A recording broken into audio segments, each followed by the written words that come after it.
اور میرے نبی پاک نے فرمایا گناہگار مومن بھی جب دعا کے لیے ہاتھ اٹھاتا ہے تو اللہ فرماتا ہے فرشتوں اسے خالی نہ لوٹانا، مجھے شرم آتی ہے اسے خالی، پر تو اٹھاتا ہی نہیں، تو اسے مناتا ہی نہیں، تو کبھی لپٹا ہی نہیں، تو نے کبھی کہا ہی نہیں کہ یا اللہ آ میں تجھے لے جاؤں حضرت سعد بن ابی وقاص کے پاس۔ قادسیہ کی جنگ ہو رہی تھی، کافر بلا رہا تھا آؤ اگر کوئی ہے تو آؤ آؤ مقابلے میں۔ حضرت سعد بن ابی وقاص نے گھوڑے دوڑا دیے، دشت تو دشت ہیں صحرا بھی نہ چھوڑے ہم نے، بحر ظلمات میں دوڑا دیے گھوڑے ہم نے۔ حضرت سعد بن ابی وقاص نے گھوڑے دوڑائے، آگے دریا آ گیا، کوئی پل نہیں کوئی شے نہیں، اسلام کی عزت کا سوال ہے۔ حضرت سعد بن ابی وقاص نے ہاتھ اٹھائے اور کہا اے اللہ اگر تو موسیٰ کی نافرمان قوم کو رستہ دے سکتا ہے تو تو ہمارے دلوں کو جانتا ہے، ہم تو اپنے رسول کے فرما بردار غلام ہیں، آنا مہربانی کر کی اگر تو نے دل مسلم کی دل جوئی نہیں تو ہمیں تانا دیں گے بت کے مسلم کا خدا کوئی نہیں۔ کہا اے اللہ مہربانی فرما اگر تو حضرت وَإِذْ فَرَقْنَا بِكُمُ الْبَحْرَ فَأَنْجَيْنَاكُمْ وَأَغْرَقْنَا آلَ فِرْعَوْنَ، اگر تو حضرت موسیٰ کی قوم کے لیے دریا پھاڑ سکتا ہے تو ہم تو نبی پاک کے غلام ہیں۔ صحابہ کہتے ہیں جناب سعد نے دعا مانگی تو دریا نے رستہ عطا فرما دیا۔ یار تو دعا بھی نہیں مانگتا؟ حضور نے فرمایا دعا صلاح المومن، دعا مومن کا ہتھیار ہے، تو نے یہ بھی چھوڑ دیا ہے۔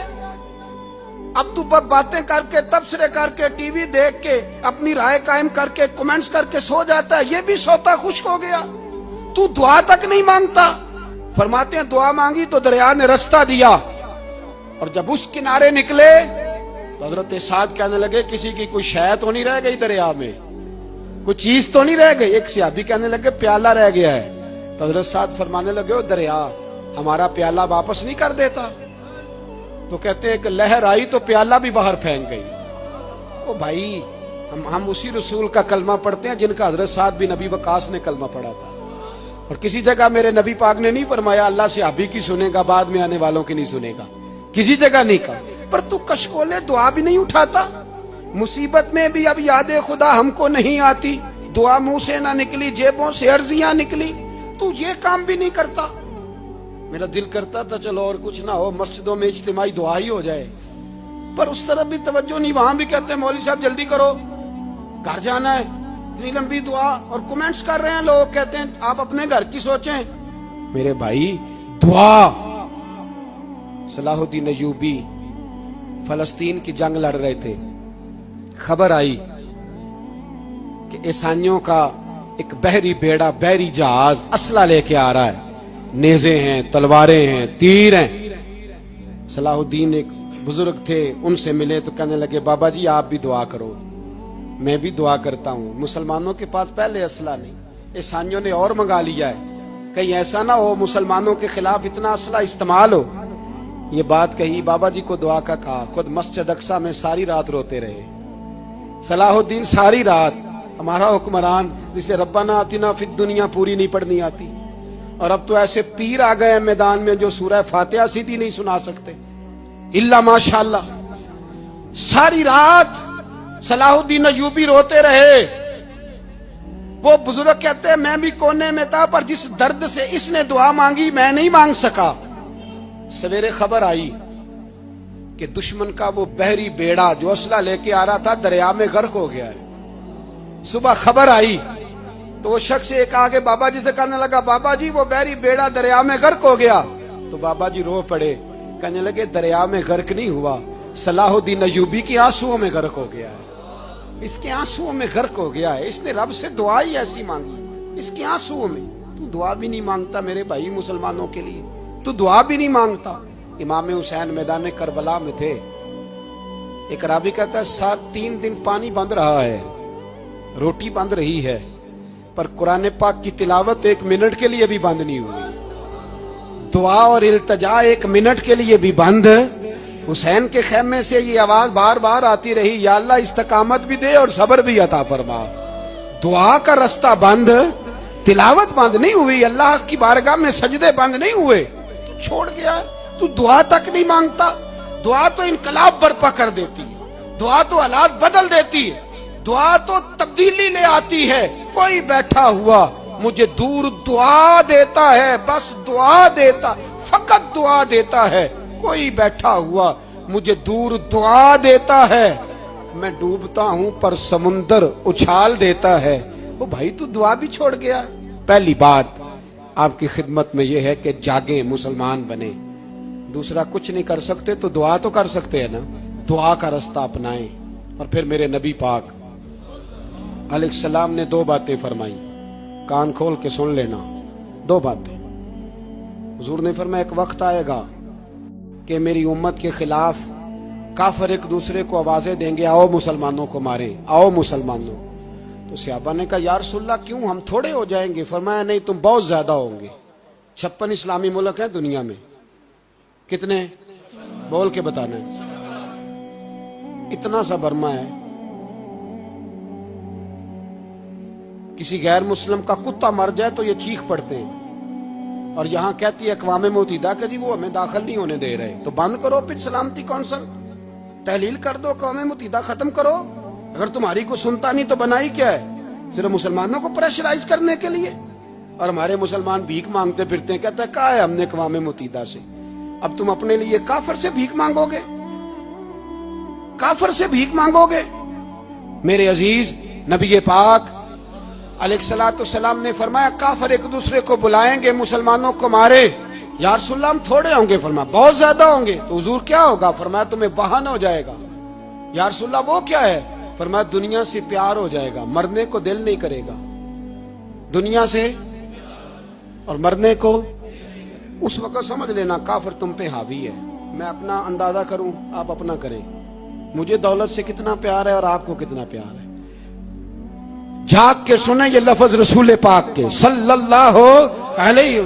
حضور نے فرمایا جب تجھے دنیا سے پیار ہو جائے, دولت سے پیار ہو جائے, اقتدار سے پیار ہو جائے, اور جب تجھے موت بری لگنے لگے, تیرا مرنے کو دل نہ کرے, پھر کافر تیرے اوپر چڑھ آئے گا. آج دولت ہی تو رہ گئی ہے, باقی بچا کیا ہے؟ میں اکثر کہتا ہوں شادیاں نہیں ہوتی, تجارتیں ہوتی ہیں. لڑکی والے کہتے ہیں کہ لڑکا زیور کتنا ڈالے گا, لڑکے والے کہتے ہیں لڑکی جہیز کتنا لائے گی. تجارت, ہر جگہ دولت, ہر جگہ پیسہ, ہر جگہ سرمایہ. جہاں جس معاشرے میں تلاوت بکے, نعت بکے, تقریر بکے, اس سے زیادہ اور تباہی کا معاملہ کیا ہوگا؟ میرے عزیز میرے رسول پاک علیہ الصلوۃ والسلام کے صحابہ کے قریب دنیا داری آ سکی نہیں آئی. حضرت ابو بکر صدیق نے پانی مانگا تو لوگوں نے دودھ دیا. فرمایا پیچھے کرو. ابو بکر نے نعمتیں چھوڑ دیے. اب ابو بکر وہ والا کام کرتا ہے جو رسول پاک نے کیا ہے. فرمایا نہ دودھ شاید پیش نہ کرو, جو مانگتا ہوں بس وہ دو. حضرت ابو بکر صدیق نے بڑے مالدار تھے. حضرت عمر فاروق رضی اللہ تعالیٰ عنہ کے پاس صحابہ کرام جمع ہو کے آئے. کون سا ایسا شخص ہے جس کی تنخواہ میں اضافہ ہو جائے؟ تو لوگ کہتے ہیں نہیں مجھے نہیں چاہیے. پر ہم نے وہ لوگ دیکھے ہیں. حاجی صادق صاحب کو مسجد والوں نے کہا 1000 روپیہ تنخواہ بڑھانی ہے, تو حاجی صاحب کہنے لگے میرا بڑا سونا گزارا ہوتا ہے, مینوں یہ نہیں بڑے نے. حضرت سیدنا عمر فاروق رضی اللہ صحابہ اکٹھے ہو کے گئے.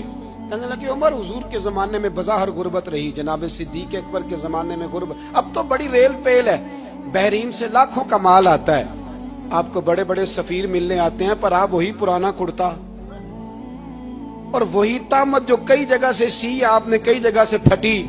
اور حضرت عمر ایک دن عید کی نماز پڑھانے گئے تھے تو ننگے پیر ہی چلے گئے. لوگوں نے کہا جوتا, فرمایا ٹوٹ گیا تھا یار, پہننے کے قابل نہیں تھا.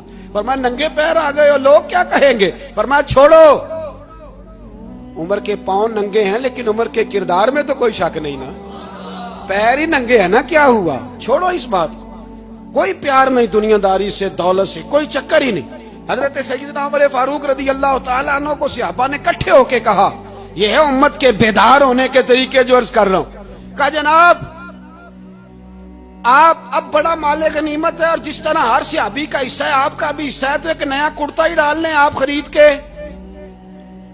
اب جب مشورہ ہو گیا صحابہ میں تو کہنے لگے عمر سے بات کون کرے گا؟ نیا کرتا پہننے کی عمر سے بات کس کو برا لگتا ہے جی؟ نیا کرتا کون بات کرے گا؟ حضرت سیدنا علی المرتضیٰ کا انتخاب ہوا.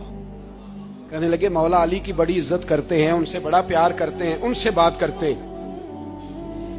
تو حضرت علی کو بلایا گیا، عرض کی حضور مہربانی فرمائیں، حضرت عمر سے کہے نئے کرتے کے لیے۔ آپ فرمانے لگے عمر میری بڑی قدر کرتا ہے، بڑی بات سنتا ہے، پر یہ والا کام نہیں میں عمر سے کہہ سکتا، یہ کسی اور سے کہو۔ تو کہنے لگے آپ رہنمائی کر دیں، کس کو کہیں؟ تو جناب علی المرتضیٰ فرمانے لگے اگر حضرت عائشہ صدیقہ سے کہو گے تو عمر فوراً مان جائے گا، وہ مومنوں کی ماں ہیں۔ صحابہ حضرت عائشہ کے پاس، اماں جی عمر کو بلائیں، ان کو کہیں بڑے بڑے سفیر آئے ہوتے ہیں، وہی پرانے کپڑے پہن کے بیٹھ جاتے ہیں۔ اللہ اکبر۔ حضرت عائشہ نے پیغام بھیجا، فرمایا عمر کو بلاؤ۔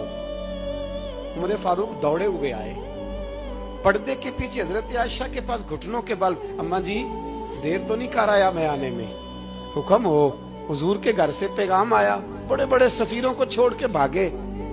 حضرت عائشہ صدیقہ کہنے لگی عمر دیکھو جائز پیسے ہوں تو اسلام اچھے لباس سے منع نہیں کرتا، اب بڑا بڑا مال آیا ہے، اب تیرا بھی حصہ ہے، تو صحابہ کرام کی خواہش ہے کہ نیا کرتا پہن لو، بڑے بڑے سفیر آتے ہیں، حرج بھی کوئی نہیں، جائز بھی ہے، کوئی منع نہیں۔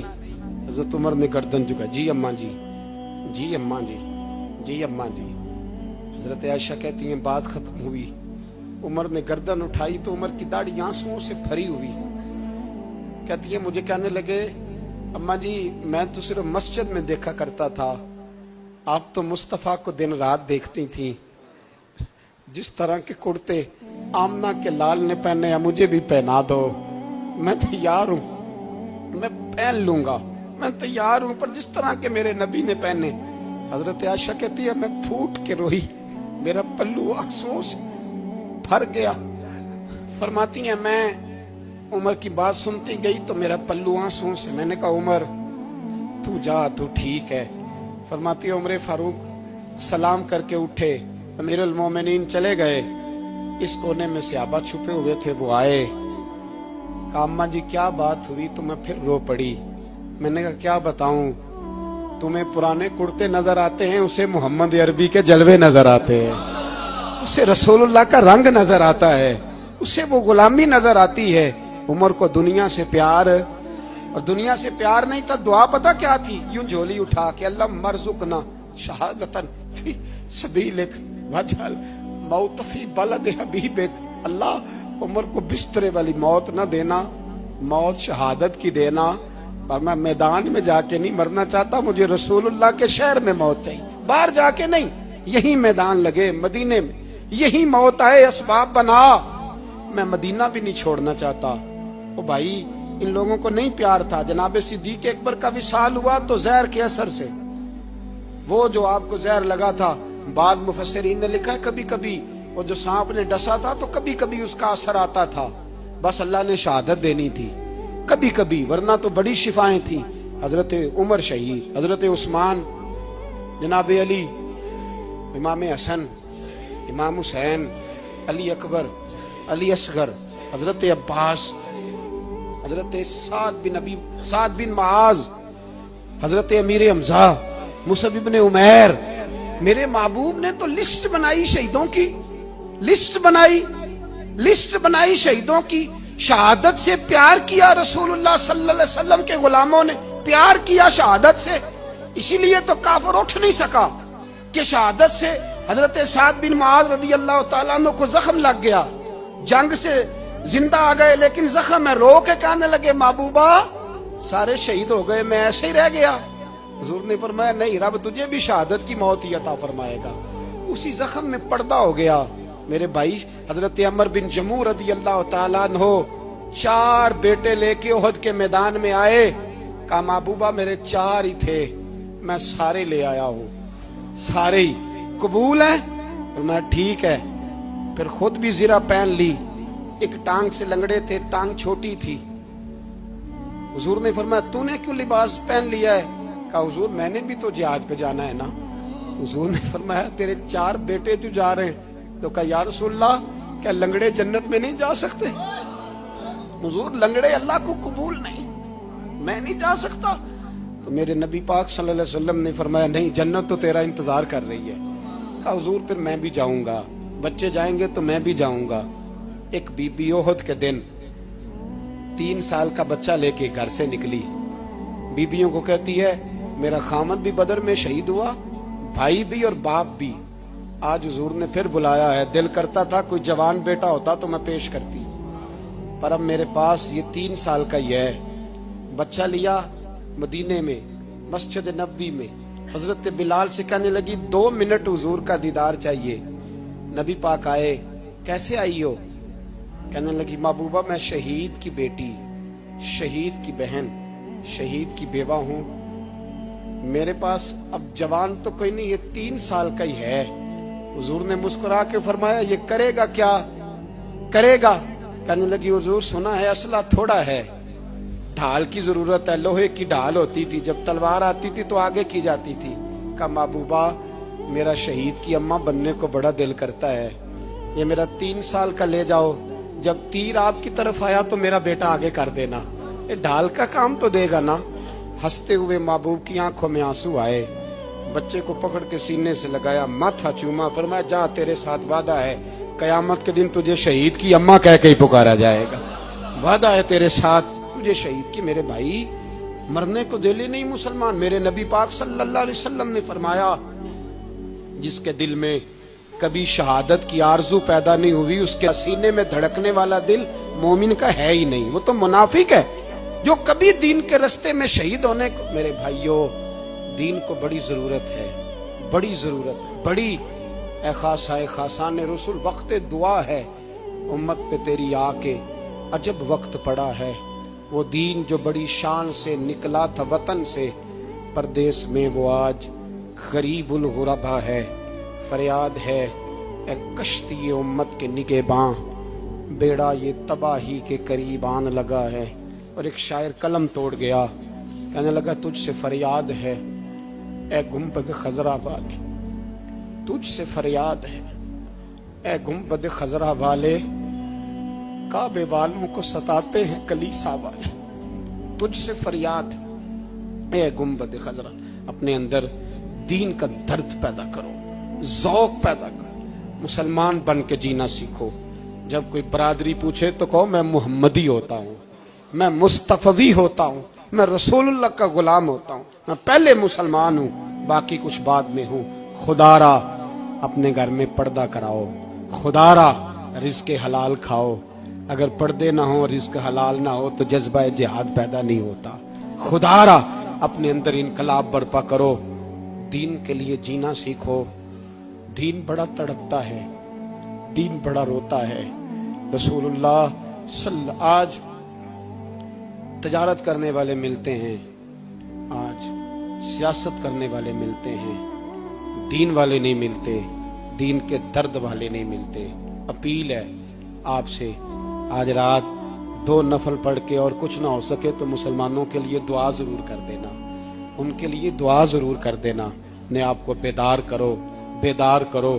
بھئی ہم تو آج تک اس لیے ڈر رہے ہیں کہ ہمارا چہرہ ہی نبی پاک جیسا نہیں بن سکا، تو داڑھی رکھنے میں بھی ہم ڈرتے ہیں، نمازی بننے، مسجد آباد کرنے میں، مسلمان کہلانے میں بھی تک خوف ہے۔ تو بتلاؤ نا اس سے آگے بات کب چلے گی؟ جہاد کی بات تو بڑی آگے جا کے ہے۔ بدل جاؤ، رسول اللہ کا غلام بن کے جینا سیکھو، نبی پاک صلی اللہ علیہ وسلم کی غلامی کا پٹا اپنے گلے میں ڈالو۔ یہی امام حسین کی سوچ ہے، یہی امام علی مقام کا پیغام ہے، اس کو کبھی فراموش نہ کرنا۔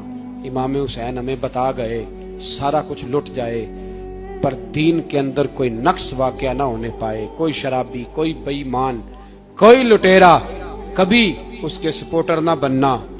ہمیشہ وہ کسی شاعر نے کہا تھا ہم سے نہ رقم ہوں گے قصیدے یزید کے، کسی نے کہا کسی ظالم نے میری سپورٹ کر، میری بات کر، تو اس نے کہا ہم سے نہ رقم ہوں گے قصیدے یزید کے، کیونکہ ہم لوگ تو حسین کے سیرت نگار ہیں، ہم لوگ تو حسین کے سیرت نگار ہیں۔